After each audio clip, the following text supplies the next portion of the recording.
Assalamualaikum warahmatullahi wabarakatuh dan semangat pagi. Pada kesempatan kali ini kita akan membahas soal dari Firma Solok Indah, di mana ini merupakan video bagian kelima. Kita sudah mengerjakan di video bagian 1, 2, 3, dan 4. Untuk video bagian 5 ini yang akan kita bahas adalah penjualan secara kredit, di mana ini Firma Solok Indah menjual kepada PT Sikli.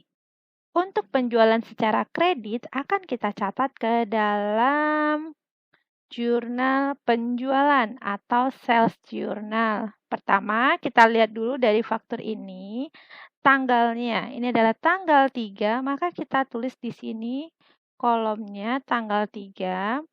Invoice number-nya kita taruh adalah nomor dari fakturnya.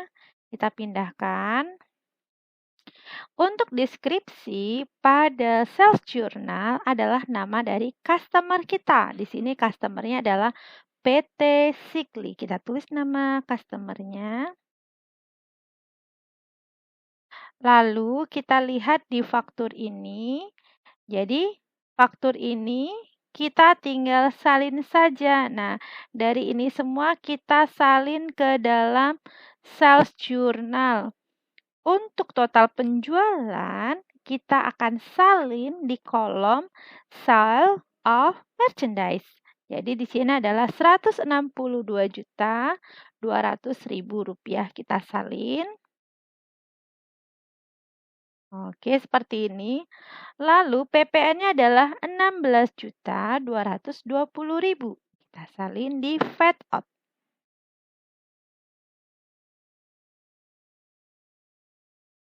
Oke.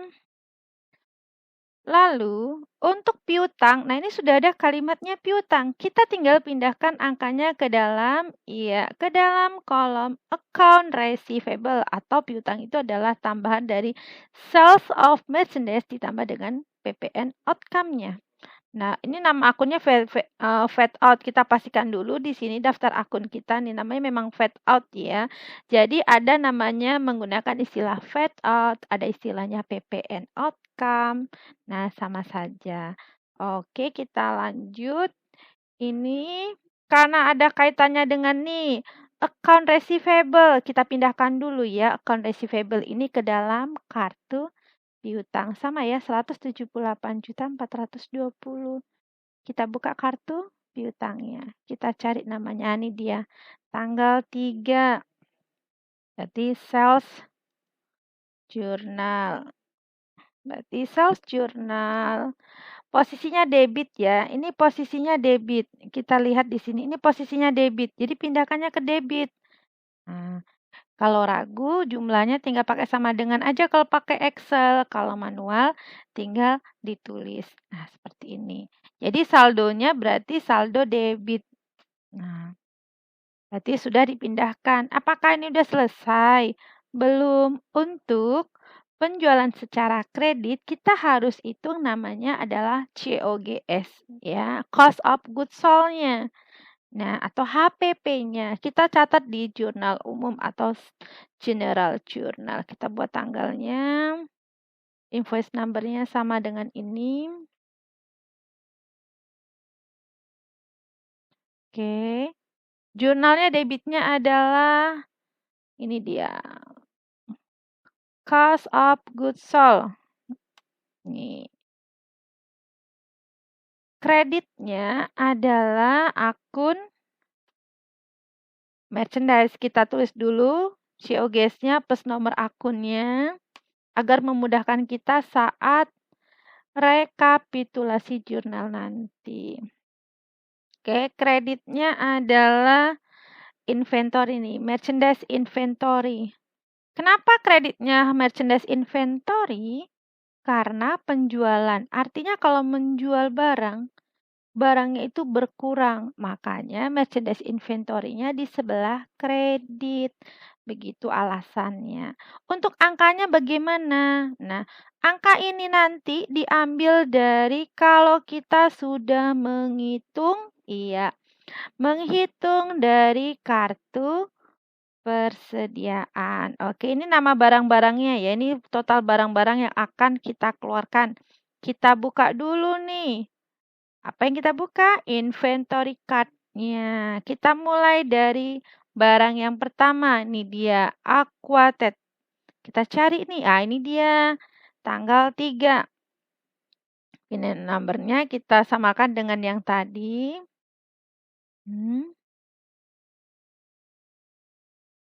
Oke ya. Berarti ini namanya, kita buat aja nama customer kita tadi ya, PT Sikli. Oke. Berarti ini kan penjualan, berarti barangnya berkurang, berarti posisinya adalah out. Sebanyak 6 nih, 6. Berarti kita tulis di sini 6. Harganya bukan mengikuti yang ada di faktur penjualan, tapi dari kartu persediaan. Berarti ambil angkanya dari sini, seperti ini. Oke, kita kalikan.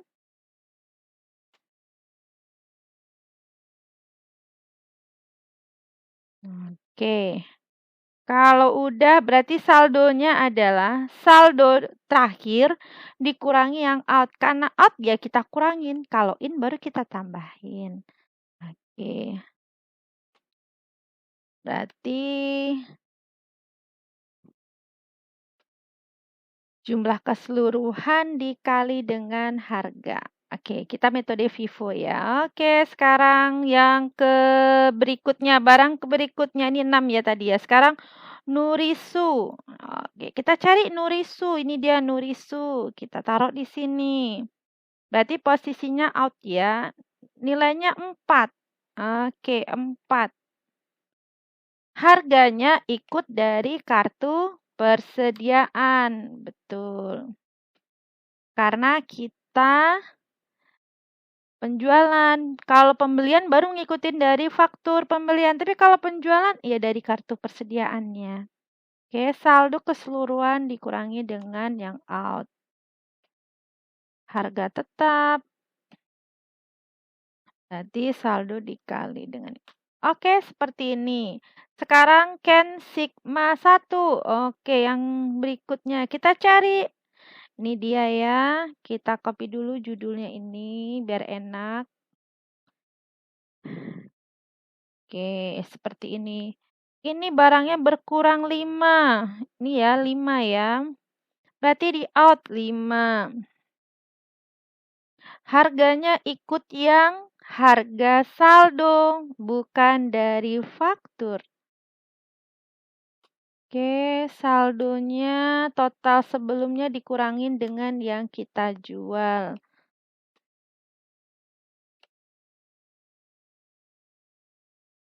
Oke, selanjutnya ada Sigma 2. Yang dijual adalah 2 unit. Oke, kita mulai 2 unit.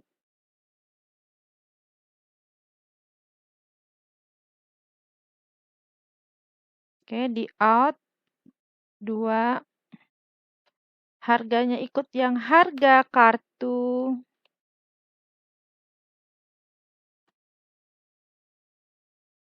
Saldo dikurangin dengan out. Harganya tetap, lalu kita kalikan. Kan 24 kalau dikurangin 2. Oh, ini maaf. Yang dijual 3 bukan 2. Jadi kita ubah aja 3. Oke, berubah ya. Jadi dijual 3. Berarti 24 dikurangi 3, 21 ya. Oke.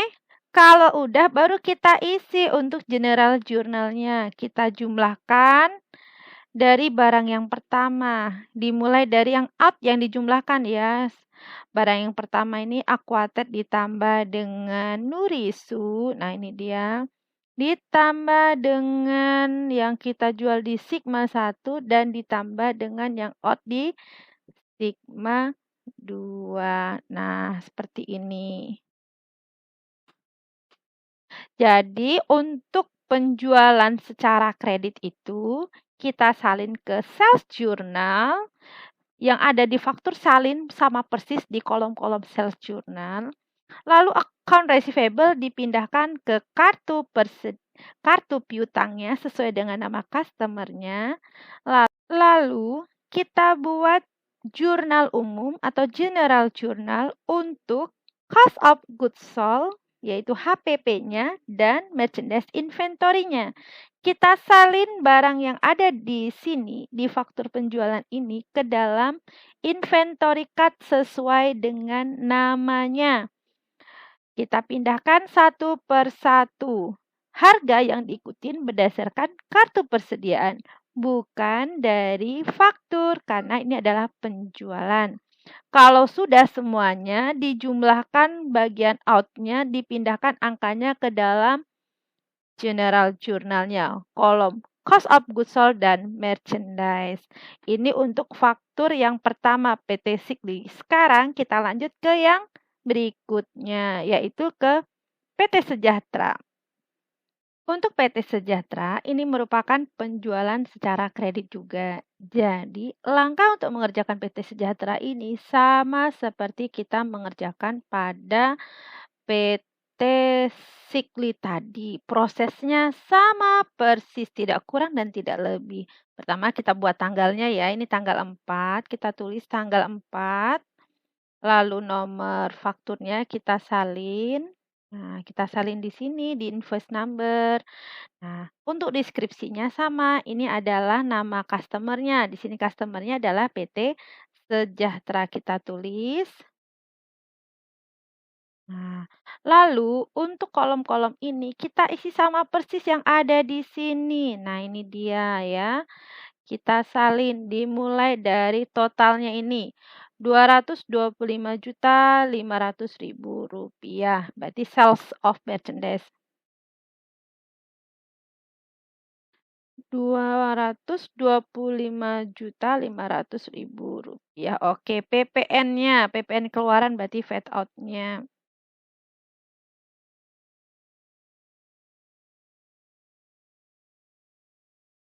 Oke, 22.550.000. Oke, totalnya. Jadi total dari ini semua atau sama seperti ini. Rp248.050.000.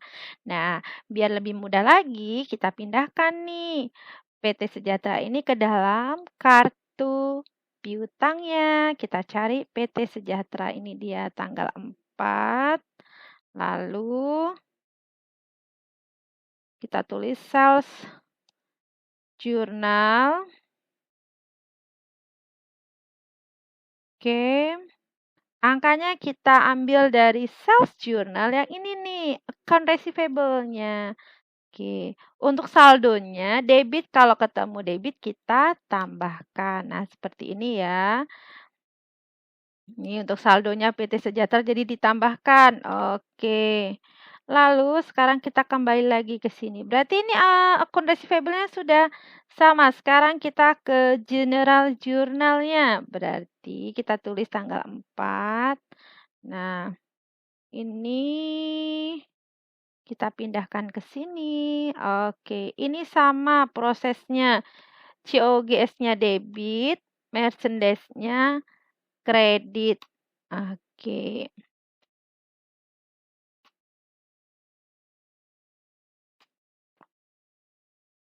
Angkanya didapat dari kartu persediaan. Kita hitung ya kartu persediaannya, kita lihat barangnya. Ini ya total barangnya. Pertama Aquated ada 8. Oke. Inventory card-nya. Kita pindahkan sini. Kita mulai dari atas. Tanggal 4. Nah,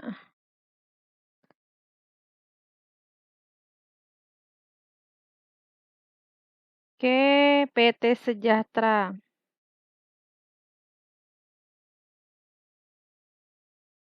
Nah, oke. Penjualan ya, berarti out nih. Aquated-nya 8. Kita tulis di kolom out 8. Harganya ikut dari saldo. Jadi kalau proses yang pertama tadi sudah paham, maka yang ini juga akan paham. Oke, lalu jumlah saldo dikurangi dengan yang out. Oke, tinggal 6. Yang 14 kurangi 8, tinggal 6.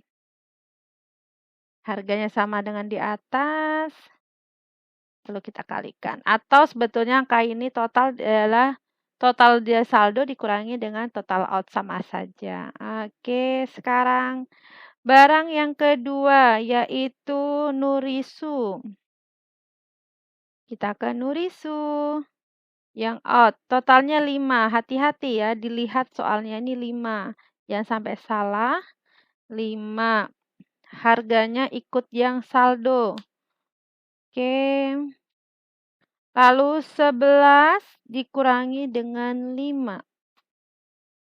Ini harganya tetap sama. Kalau penjualan itu nggak berubah. Oke. Kita lanjut berikutnya. Ken Sigma 1. Oke, di out. 7 ya, yang dijual berarti 7. Harganya ngikutin yang dari saldo. Berarti total keseluruhan dikurangi dengan out. Jadi harga yang ini ngikutin yang ada di inventory card ya, bukan dari faktur. Kalau penjualan ikutin dari inventory card. Oke, kita lanjut. Ken Sigma 2. Sebesar 5 unit. Ini ya, 5 ya. Pelan-pelan, tapi harus teliti.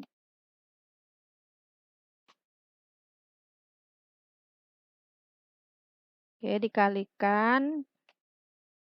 Ini saldo dikurangi dengan yang out. Oke. Harganya tetap ngikutin saldo. Ya. Harga ini nanti bisa berubah susunannya kalau ada pembelian dengan harga yang berbeda. Karena kita metodenya FIFO. Jadi kalau harganya nanti ada beli yang beda, kita tahu diletak di bawahnya gitu. Oke, sekarang ini kan udah inventory card-nya udah nih. Jadi total-total yang di out di yang namanya PT Sejahtera ini kita jumlahkan ya. Yang ini PT Sejahtera. Kita jumlahkan semuanya. Nih. Dan ini kita jumlahkan, kita pindah ke kolom COGS dan merchandise. Nah, kita jumlahkan ya. Kita tambah barang yang pertama dengan yang kedua. Dan ketiga. Dan yang keempat. Ken Sigma 4. Oke, seperti ini. Oke, demikian kita sudah melakukan pencatatan untuk penjualan kredit dari PT Sigli dan PT Sejahtera. Untuk penjualan kredit ini yang kita lakukan, maka kita catat ke dalam sales journal. Untuk account receivable, kita pindahkan ke kartu piutang. Lalu kita buat juga untuk HPP dan merchandise-nya. Kita ambil angkanya dari kartu persediaan. Harganya dilihat dari kartu persediaan, bukan dari faktur. Demikian video kali ini kita membahas tentang pencatatan untuk penjualan secara kredit. Terima kasih atas perhatiannya. Sampai ketemu di video berikutnya. Wassalamualaikum warahmatullahi wabarakatuh. Dan semangat pagi.